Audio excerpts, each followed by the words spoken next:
네, 오늘은 가족 주일 또는 가정 주일을 맞이해서 함께 가족에 대한 주제를 가지고 한번 나눠 보려고 합니다.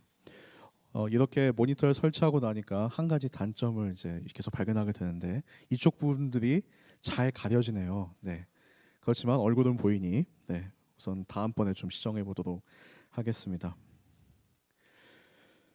가족이란 단어가 누구에게는 집이나 안식처 또는 행복을 떠올리는 단어일 수 있습니다.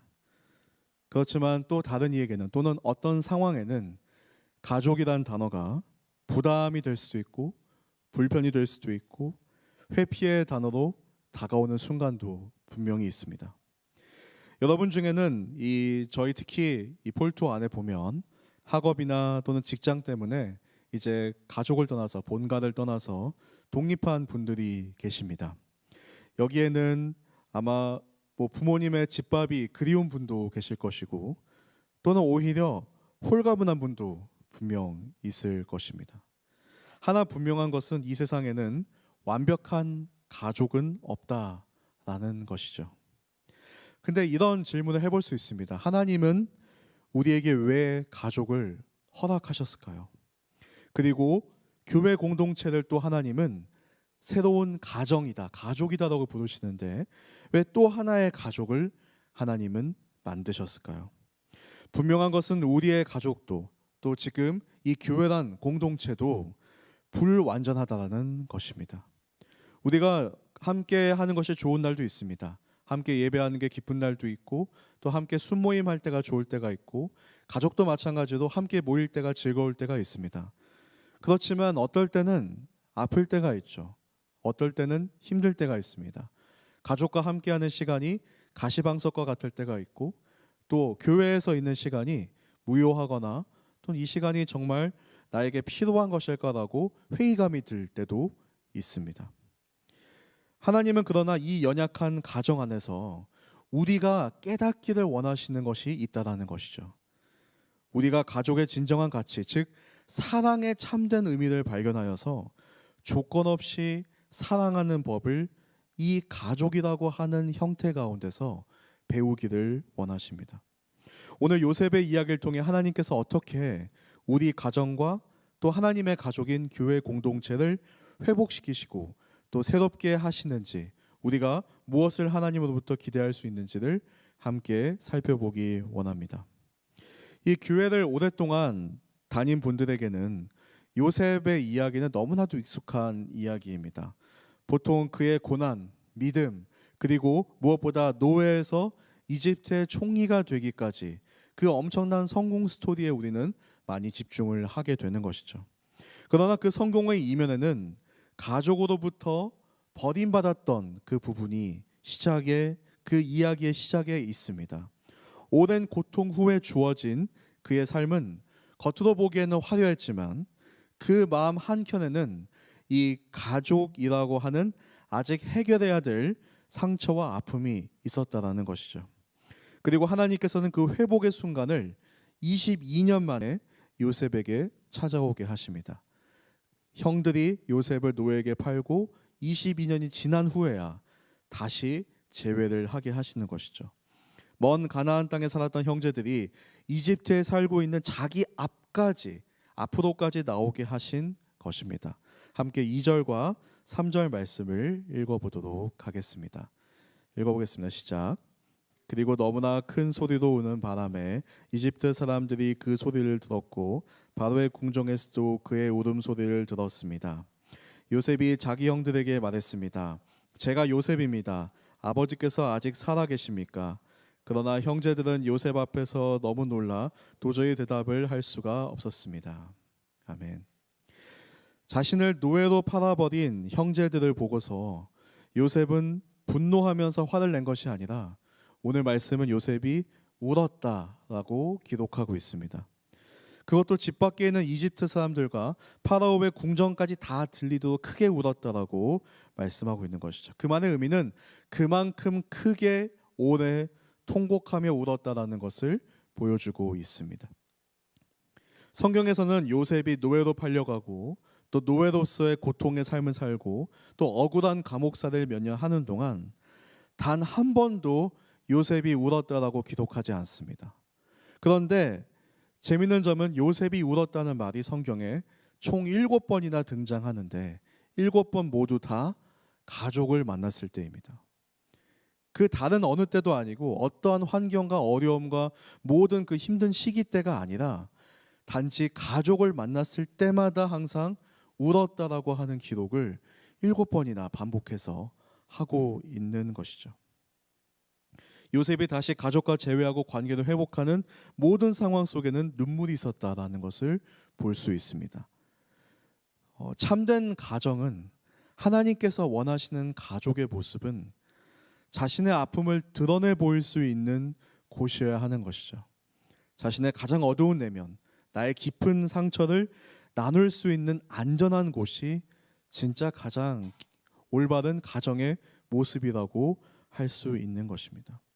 그래서 교회 공동체가 하나님께서 가족이라고 부를 때에는 이곳이 바로 아픔을 나눌 수 있는 곳이 되어야 하는 것입니다. 정죄가 아니라 함께 아파하는 곳이 되어야 하는 것이죠. 요한복음 13장 35절에 보면 예수님께서는 눈물을 흘리셨다라고 기록하고 있습니다. 그때 유대인들이 그 모습을 보면서 이렇게 말했습니다. 보시오, 그가 나사로를 얼마나 사랑하셨는지라고 그렇게 그들은 예수님의 눈물을 바라보았던 것이죠. 근데 여러분도 아시지만 예수님은 어떻게 하셨죠? 나사로를 다시 살리셨습니다. 그러니까 예수님의 입장에서는 나사로가 죽은 게 안 슬플 수도 있어요. 어차피 살릴 거기 때문에 굳이 울 이유가 사실 전혀 없는 것이죠.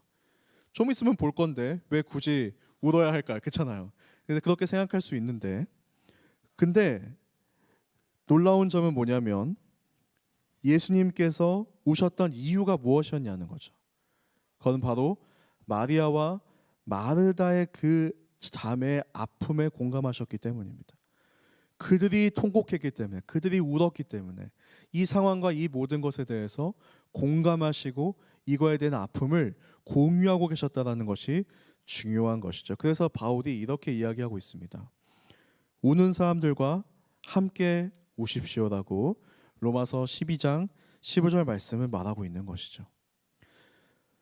모든 가정의 회복 그리고 치유의 시작은 내 마음을 열고 아픔을 내어놓을 수 있을 때, 그리고 그 아픔에 함께 공감하는 사람들이 있을 때 시작이 되는 것입니다. 하나님은 여러분들을 회복하기 원하세요. 하나님은 여러분들 안에 있는 아직까지 해결되지 않은 부분들, 내가 과감하게 도전하지 못하게 하는 부분들, 내가 무엇인가 두려워서 주저하게 만드는 것들을 회복시키기 원하시지만 그 회복의 장소, 그 회복의 자리를 일부러 공동체에 두셨다는 것이죠. 우리의 가정에 두었고 또 교회 공동체에 둔 이유는 회복은 혼자서 셀프로 하는 것이 아니라 회복은 하나님과 사람들의 사랑 안에서, 사랑의 공동체 속에서 이루어진다는 것을 가르치시기 위해서 이 방법을 택하셨다는 것입니다. 우리가 이거에 대해서 동의할 수 있고 이거에 대해서 우리가 거부는 할 수 있죠. 동의하지 않을 수 있어요. 꼭 이 방법만 있습니까? 라고 질문할 수 있습니다. 그렇지만 하나님은 이 사람의 마음과 상처의 회복을 사랑을 통해서 회복하기로 결정하셨죠.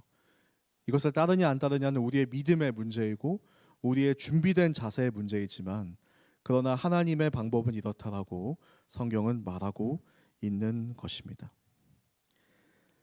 자, 근데 우리가 이 두려움에서부터 그러니까 한 발짝 더 앞으로 나가야 하는 것이죠.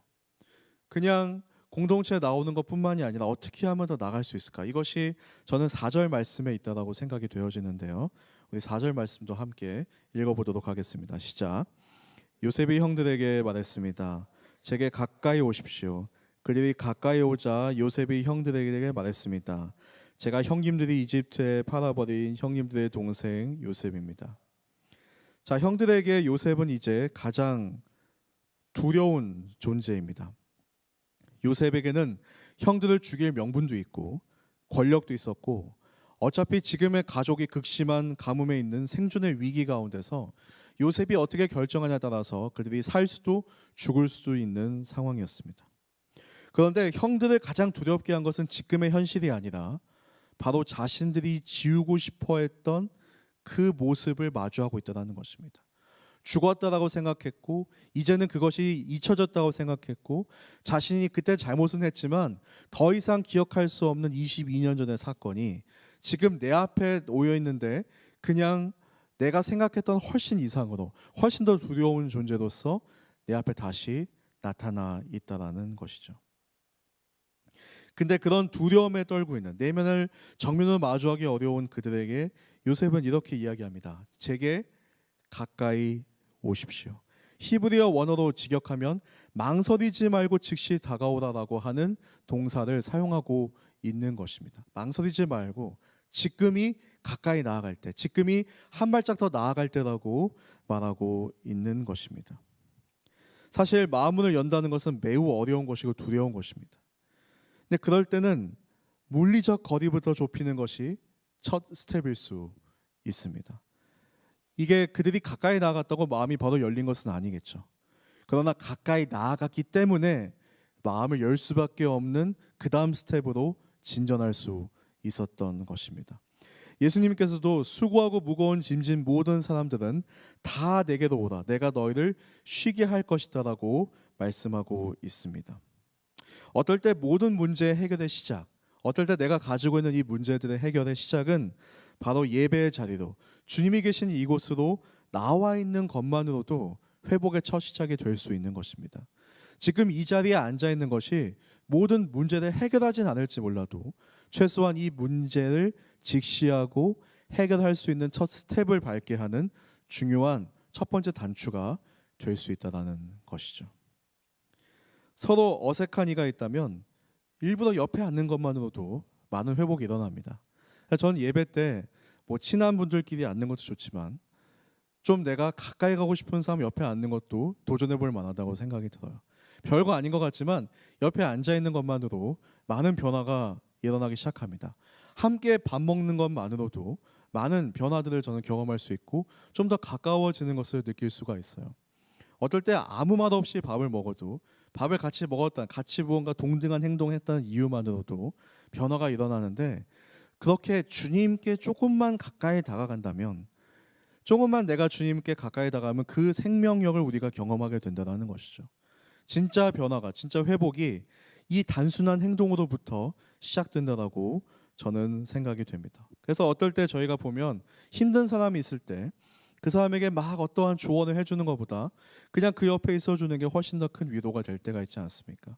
어떨 때는 이 거리를 좁혀가는 것이 되게 중요하다고 생각되어집니다. 자, 하나님께서는 가정을 바로 이렇게 상처와 아픔을 치유받고 다시 회복되어 세상으로 나아가는 힐링의 장소로 생각하셨습니다. 그러나 우리의 지금의 가정의 현실은 그렇지 않을 때가 있죠. 우리의 교회의 모습도 그렇지 않을 때가 있습니다. 오히려 상처를 더 가까이 있기 때문에 받고 오히려 더 가까이 있기 때문에 부담스러운 장소가 될 수 있는 것이죠. 그러나 하나님께서 이렇게 만드셨던 그 목적으로 향해서 나아가야 하는 것이 바로 우리 그리스도인들의 역할이자 또 책임이기도 한 것입니다. 예수님께서는 이렇게 말씀하셨어요. 그 건강한 사람에게는 의사가 필요하지 않으나 병든 사람에게는 의사가 필요하다. 나는 의인을 부르러 온 것이 아니라 죄인을 부르러 왔다라고 말씀하시면서 죄로 인해서 무너진 우리의 연약함, 그리고 내 가족의 죄와 연약함으로 인해 받은 상처가 치유되고 회복되는 장소로 세우신 곳이 바로 교회이고 하나님의 가정이고 그리고 하나님께서 세우고자 하시는 우리의 공동체인 것입니다. 우리의 육신의 가정 또한 우리는 보통 가장 작은 단위의 교회라고도 이름을 부릅니다. 그 이유는 그곳에 하나님이 계시다면 치유의 시작이 일어나는 것이죠. 그곳에 하나님께서 함께 하신다면 전혀 불가능해 보이고 전혀 어려워 보이는 우리의 가족의 모습이라도 그것이 회복의 자리로서 조금씩 변화되어 간다라는 것입니다. 저희 아버지 같은 경우도 1세대 크리스천입니다. 처음으로 그 대가족에서 혼자 예수를 믿었습니다. 그 전에 가족의 모습을 얘기해 주신 걸 생각해 보면 상당히 가부장적이고 상당히 많은 시기와 질투가 있고 가족은 항상 멀리 해야 되는 대상이고 참 어려운 관계들 속에 있었던 가족입니다. 그런데 단 한 사람이 예수를 믿음으로써 그 한 사람이 그 가족을 위해 기도함으로써 조금씩 변화되는 것을 볼 수가 있었습니다. 거의 한 25년, 30년이 지나서야 모든 가족들이 예수를 믿게 되었는데요. 그때 그 가정의 모습은 달라져 있는 모습이었던 것이죠. 이제는 서로 돕는 가족, 이제는 서로 기도해 주는 가족, 이제는 가부장적인 것이 아니라 서로를 더 아껴보려고 하는 가족의 모습으로 이 30년이라는 시간의 회복의 시간이 필요했던 것을 보게 됩니다. 많은 아픔도 있고 많은 갈등도 있고 많은 분열도 있었지만 결국은 단 한 사람이라도 하나님 앞에 바로 세워지고 나아갈 때 가족의 변화가 일어나는 것을 보게 되는 것입니다. 그것이 하나님께서 우리를 하나님의 자녀로 세우신 이유 중에 하나입니다. 우리가 바로 그 첫 시작이 되고 첫 단추가 되기 위해서인 것이죠. 자, 그러나 단지 내 마음을 열고 터놓는다고 문제가 해결되진 않습니다. 그거는 세상에서도 하는 말이에요. 세상의 심리학에서도 상담사들도 하는 이야기입니다. 우리는 한 단계 더 깊이 들어가서 영적인 것을 볼 수 있어야 합니다. 요셉의 경우도 그랬는데요. 아무리 요셉이 마음을 열고 형들에게 가까이 다가왔다고 해서 그 형들이 요셉을 노예로 팔아 넘긴 일이 없던 일이 되지 않습니다. 이미 엎질러진 물들이 다시 담을 수 없는 것이죠. 요셉이 그 후로부터 겪었던 수많은 고통의 시간은 절대 지워지지 않습니다. 그러니까 부정할 수 없는 사실도 부정할 수 없는 깨어짐도 이 상황에는 존재하고 있는 것이죠. 그러니까 여기에는 분명히 하나님의 치유와 역사가 반드시 필요합니다. 사람의 힘으로 그냥 우리가 뭐 좀 자주 만나고 우리의 뭐 부모님이나 가족을 조금 더 자주 방문해보고 대화해보고 마음으로 열어본다고 터놓는다고 근본적으로 이 받았던 상처와 근본적으로 생긴 이 갈라짐의 문제는 해결되지 않는다라는 것이죠. 여기에는 하나님의 도우심이 분명히 필요한데 이거에 대해서 우리가 5절부터 8절 말씀도 함께 읽어보도록 하겠습니다. 시작.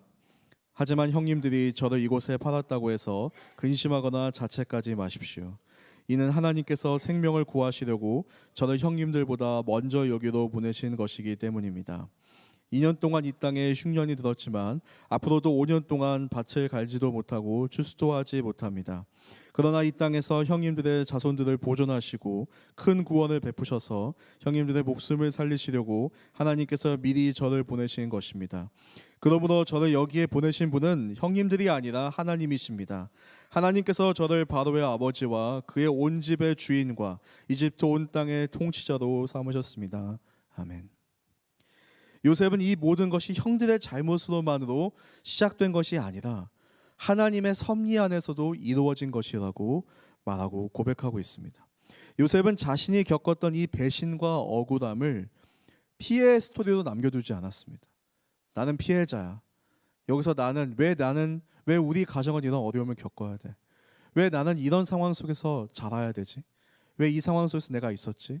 라고 하는 피해의 서사에서만 내가 남아있는 것이 아니라 분명히 달라져 있는 구원의 역사로 하나님의 구원의 스토리로 자신을 바라보고 있다라는 것이죠.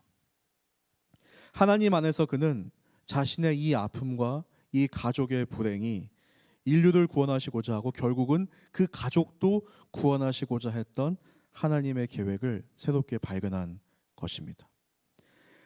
하나님을 만나면 나의 삶이 바뀐다, 이런 이야기 많이 들어보셨을 거예요. 그러나 보통 우리가 그 이야기를 들을 때 앞으로의 삶이 바뀐다라고만 생각할 때가 많습니다. 왜냐하면 과거에 이미 일어난 일은 이미 엎질러진 것이기 때문에 돌이킬 수 없다라는 생각이 우리 안에는 지배적으로 있기 때문인 것이죠. 그러니까 앞으로라도 잘 살아야지라고 하는 생각이 우리에게 있는 것입니다. 그러나 성경이 보여주고 있는 하나님은 미래만의 하나님이 아닙니다. 하나님은 과거의 하나님이시기도 한 것이죠. 그래서 하나님은 미래만 바꾸시는 분이 아니라 우리의 과거와 우리의 미래를 바꾸시는 분이십니다. 과거를 바꾸신다는 것이 구체적으로 어떤 의미이냐면 나의 그 아픈 경험들이, 나에게 안 좋은 영향을 끼쳤던 그 모든 상처들이 나를 발전시키고 새롭게 하며 오히려 깨어진 관계를 회복하는 도구로 사용하신다라는 것이죠. 나의 부정적이었던 나의 연약함을 이제는 이것이 나의 가장 큰 무기이자 내가 가장 큰 회복의 도구로 바뀌는 경험을 하게 된다는 것입니다. 누군가 실패를 하고 나서 성공했을 때 뭐라고 하죠? 그 실패가 없었더라면 지금 나의 성공도 없었을 것입니다라는 고백을 되게 많은 사람들이 합니다. 그 실패를 통해서 내가 배웠기 때문에 내가 지금의 성공을 할 수가 있었습니다 하는 거죠. 역으로 얘기하면 성공하지 않으면 그냥 실패로만 남는 것입니다. 성공하지 아니하면 그 아픔은 그냥 아픔으로만 내 삶에 남아있고 항상 상처로서 나를 짓누르고 있는 나의 자존심과 나의 어떠한 많은 내면을 완전히 파괴시키는 것으로 바이러스 같은 존재로만 있는 것이죠. 그러나 하나님 안에서 이것이 하나님의 손에 붙들릴 때 변화를 경험하기 시작합니다. 이것이 갑자기 피로했던 것으로 느껴지기 시작해요. 이것은 아팠던 게 지워지지는 않습니다. 힘들었던 기억이 없어지는 건 아니에요. 그러나 힘듦이 이젠 더 이상 나를 지배하지 않습니다. 아픔이 더 이상 나를 억누르지 않습니다. 오히려 그것이 나에게는 자랑이 되고 그것이 나에게는 감사가 되는 변화를 경험하기 시작한다는 것이죠. 왜냐하면 하나님이 그것을 들어서 그 연약함을 그 아픔을 들어서 나를 위대한 사람으로 나를 구원의 사람으로 나를 회복의 사람으로 쓰시기 때문입니다. 요셉이 인류를 구원하기 위해서 이 모든 과정이 필요했습니다. 그는 노예로서도 생활을 해봤어야 됐고 그는 다양한 업무들을 맡아봤어야 됐고 모든 이 훈련의 과정이 아프고 힘들었지만 이것이 있었기 때문에 그리고 그가 이집트로 갔기 때문에 구원이 길이 열리고 가능해지는 것이죠. 그 전까지는 내가 왜 이 이국 땅까지 끌려왔냐가 아니라 이제는 그가 자신 있게 하나님께서 인류를 구원하기 위해서 나를 이곳에 보내신 것이다. 형들이 아니라 하나님이 보내셨다라고까지 분명하게 고백할 수 있는 회복을 이미 그는 이 상황을 통해서 경험하게 된 것입니다. 그래서 우리가 잘 알고 있는 로마서 말씀을 보면 우리는 하나님을 사랑하는 사람들 곧 그분의 뜻을 따라서 부르심을 받은 사람들에게는 모든 것이 합력해 선을 이루는 줄을 압니다라고 말씀하고 있는 것이죠. 모든 것이 합력하여 선을 이룬다는 말은 계속 들어봤겠지만 앞에 전제가 너무나도 중요합니다. 하나님을 사랑하는 사람들, 그분의 뜻을 따라 부르심을 받은 사람들, 하나님을 정말로 사랑하고 그 뜻대로 살 때 우리는 모든 것들, 즉 내가 숨기고 싶고 나의 연약한 것까지도 합하여서 선을 이루는 것을 경험하게 되는 것이죠. 아무리 아픈 과거라도 하나님의 손에만 붙들린다면 놀라운 역사가 일어나고 죽음을 가져다 주었던 모든 것들이 생명이 불어넣어지게 되는 것입니다. 하나님이 생명의 하나님이다, 하나님이 구원의 하나님이라고 하는 말의 의미는 그 하나님의 손에 붙들린다면 변화를 우리는 경험하게 된다는 것이죠. 자, 그러나 저는 이 이야기도 하고 싶습니다. 요셉이 단 요셉이라도 끝까지 하나님을 믿고 어떠한 어려움과 어떤 힘든 상황 속에서도 믿음을 지키고 인내했기 때문에 그 회복의 결과를 가져올 수 있었다는 것이죠. 이것도 부정할 수 없는 사실인 것 같아요. 그냥 하나님께서 회복을 주신다 이렇게 설교하는 거 쉽죠. 그러나 현실에서 경험되지 않는 이유는 무엇일까요? 내가 끝까지 인내하고 믿지 않기 때문에 그렇습니다. 이것이 어려운 부분인 것 같아요. 이것이 진짜 기도해야 되는 부분인 것 같아요. 이것이 진짜 우리가 진짜 깊이 있게 들여다보고 왜 내가 믿음을 붙들고 살지 못하는지 질문해야 되는 부분인 것입니다. 근데 놀라운 점은요, 긍정적인 부분도 있어요. 요셉의 가족을 다 보면 그 후로도 요셉을 판 뒤로도 계속해서 실수를 남발합니다. 더 가족의 상태가 나빠져요. 더 많은 문제들이 생겨요. 더 정말 알 수 없는 일들이 일어나면 안 되는 일들이 일어나기 시작합니다. 근데 단 한 명, 그것도 가족과 멀리 떨어져 있었던 정말 몇백 킬로 이상 몇천 킬로까지 떨어져 있었던 단 한 명이 하나님 앞에 순종함으로써 그 전체의 가족이 다시 회복의 길로 돌아서게 되었다는 것이죠. 여러분 한 명이 여러분 스스로가 절대 작은 것이 아닙니다. 작은 자가 아닙니다.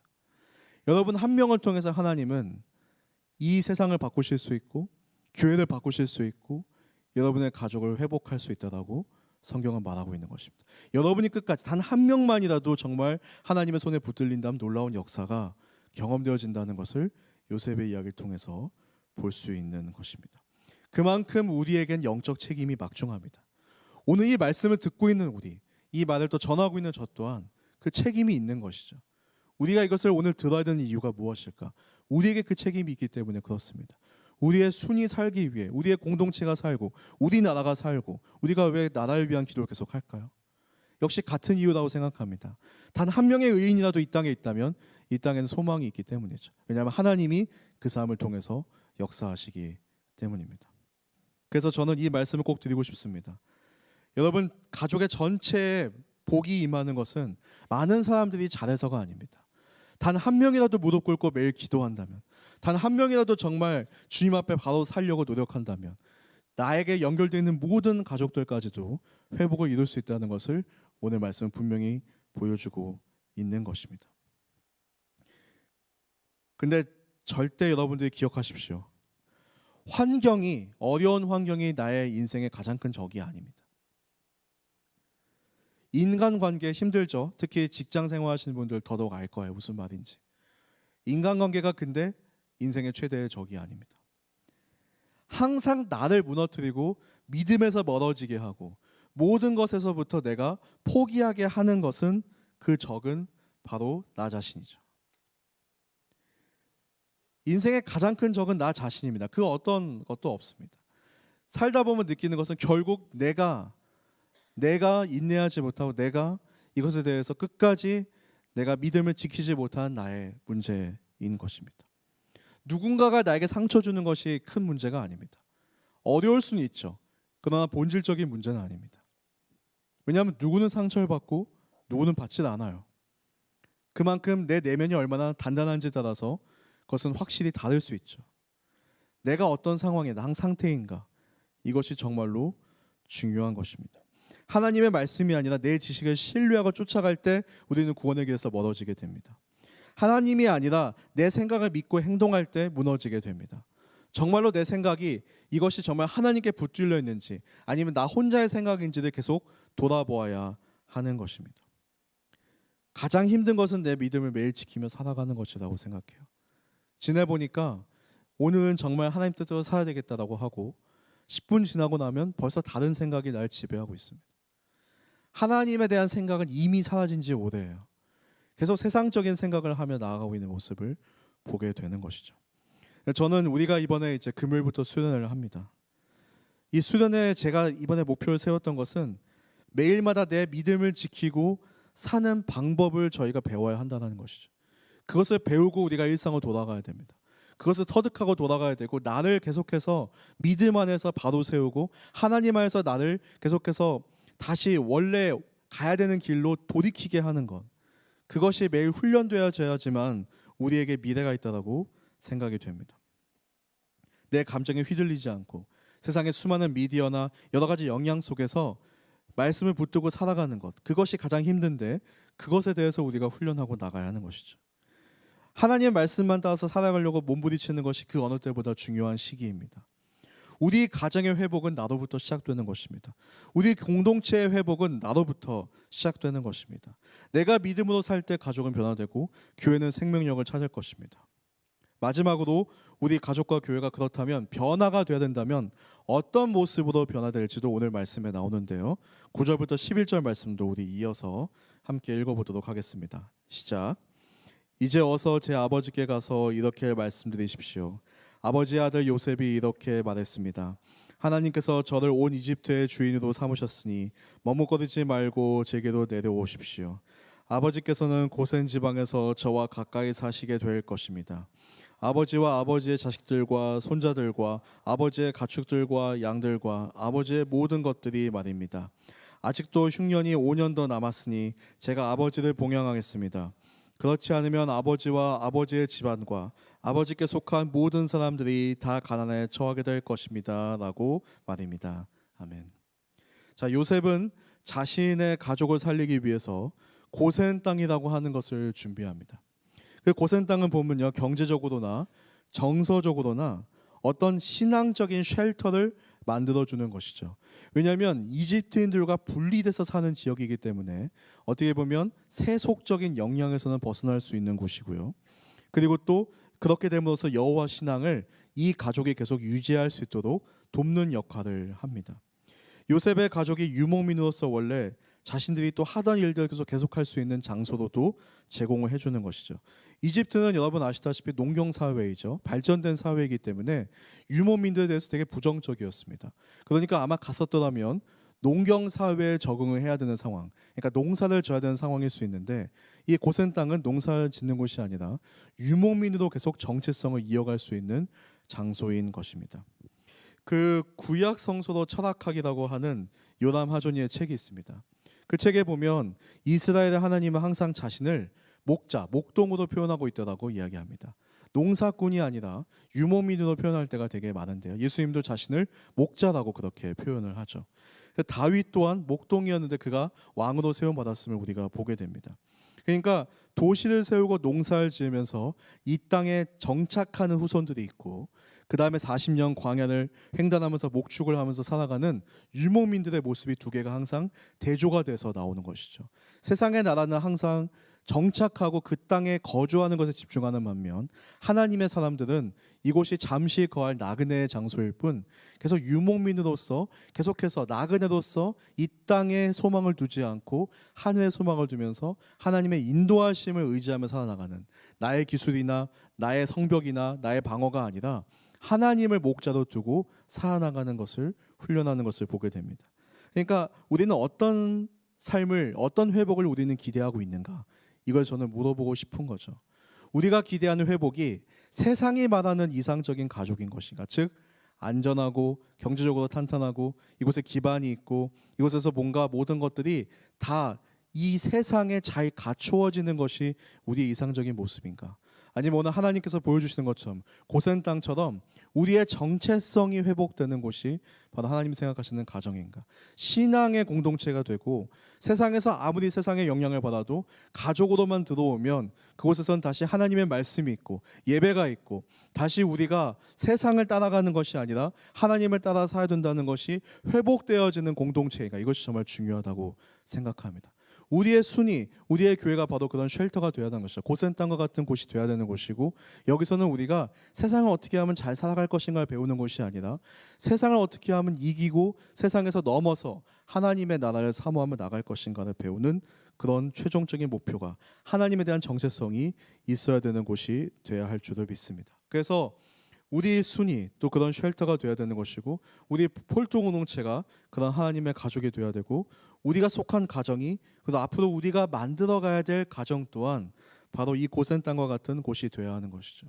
우리가 영원히 거하는 곳은 아니지만 그 나그네 여정에서 함께 할 수 있는 곳, 회복이 있는 곳, 힘이 있는 곳, 신앙이 바로 세워지는 곳, 예배가 살아있는 곳이 바로 우리가 만들어가야 될 미래의 가족의 모습이기도 한 것입니다.